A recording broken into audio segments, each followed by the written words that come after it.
జింబాబ్వేతో జరుగుతున్న టీ20 సిరీస్లో మొదటి మ్యాచ్లో ఓటమి చెందిన టీమిండియా యువ జట్టు రెండవ టీ20లో మాత్రం 100 పరుగుల తేడాతో భారీ విజయాన్ని నమోదు చేసింది.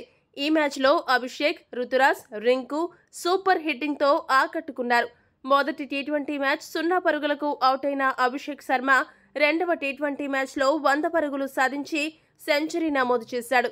ఇదే క్రమంలో చాలా రికార్డులు కూడా నెలకొల్పాడు. ఈ మ్యాచ్లో తన అద్భుత ప్రదర్శనకు గాను player of the match award కూడా లభించింది. ఈ సందర్భంగా మ్యాచ్ అనంతరం తన ప్రదర్శన గురించి అభిషేక్ శర్మ కీలక వ్యాఖ్యలు చేశాడు. అభిషేక్ శర్మ ఏమన్నాడంటే, ఇది చాలా చక్కని ప్రదర్శన అని నేను భావిస్తున్నాను. నిన్న భారత జట్టు ఎదుర్కొన్న ఓటమిని జీర్ణించుకోలేకపోయాను. ముఖ్యంగా నేను 0 పరుగులకు అవుట్ అవ్వడం నాకు చాలా బాధేసింది. అయితే ఈ రోజు నాది కాదని నేను భావించాను. అయితే ఈ రోజు మ్యాచ్లో మాత్రం భారీ ఇన్నింగ్స్ ఆడాలని ముందుగానే డిసైడ్ అయ్యాను.